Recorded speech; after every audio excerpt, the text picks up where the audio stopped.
Adelaide fans, this video is for you. We assess who the draft targets could be for the Crows. Do they need some outside midfielders? Do they need some small forwards? Do they need some midfield depth? Do they need some height? Tune in to find out. We move on to the new segment, which will be rolling out. Mitch, you forecasted at the top of the show. We're going to be running through teams alphabetically, doing 2 AFL teams per episode. So we start with Adelaide and Brisbane, effectively just going to be looking at their current draft hand, what some of their targets could be based on their list needs and also where they currently sit in the draft.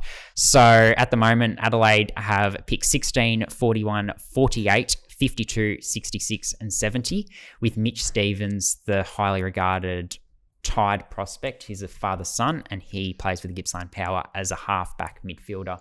Yeah, obviously their headline name to keep an eye on for Crows fans. And like you said, will certainly add to something that they're trying to build over at Westlake. So he'll be one to tick off. But that pick 16 option, that would be obviously the main talking point if they're holding it through to the draft. And what's the list need for the Crows at this point? Do they look at a ruck as just a younger upcoming option? Is Toby Murray more of a forward? Do they look and try and have both him and Riley Thorpe, if he is AFL quality, share that ruck forward load? But I think we mentioned in the pre-show, you're robbing Peter to pay Paul in that matter.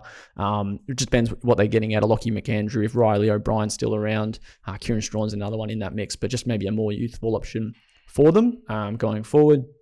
On top of that, midfield depth and maybe their small forwards as well. If they want, they got to kind of pick the option and avenue they're going to take here. If they want Isaac Rankin and Josh Rochelle as long-term midfield options potentially, on top of Soligo and Dawson, then are they going to address maybe another small forward in attack, or do they go the other way and look for more midfield depth? And they've got some nice local wingmen at this year's champs that are having a pretty good start to their season. Yeah, wingers is what I would target from an Adelaide perspective. I think they've got a really sound midfield base in terms of that centre stoppage, your starting 3. I like where that's sort of going. I agree they probably need to look at some small forwards at some stage with, like you say, Rochelle and Rankin graduating into the midfield and the small forward brigades carrying so much weight with the way the game's moving.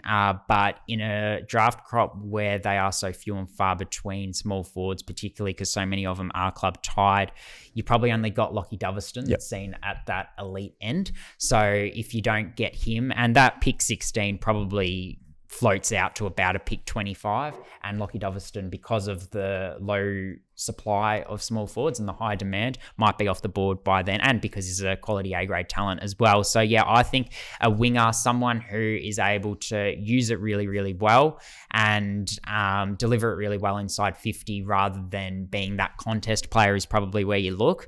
And Harley Barker and Matt Leray have shown that they're precisely that. They're that disciplined role player. They're quite good aerially as well. Both of them have a bit of size to them and they can play midfield, so they might graduate into there eventually, but probably more so specialist wingers. And yeah, their ability to open their game up by foot is really, really impressive. And the fact that they're both from South Australia probably creates that extra little bit of synergy as well. And I think they had Harley Barker training there over pre-season, so they'll be keeping a close eye on him as the season unfolds. But yeah, from my perspective, I'd say winger first. Obviously, you've got Mitch Stevens there as well, and then small forward. But yeah, you probably need someone else to emerge alongside Doverston in the next month or so. Yeah, and they're doing quite well in having competed in the list now and having a lot of good young talent coming through the draft. Sid Draper, obviously, last year, and along with Tyler Welsh. You go the year before that, Charlie Edwards has looked really good at sample level. Max Marklani before him. So Dan Curtin, an obvious one too. So they're doing quite well and they're building some nice pieces. So it'll be interesting to see what step they take this year if they look to enhance their ready-made ability and use that draft pick in the trade space and bring in some talent, or they just keep looking to regenerate on the run and add to that young crop that they've got coming through.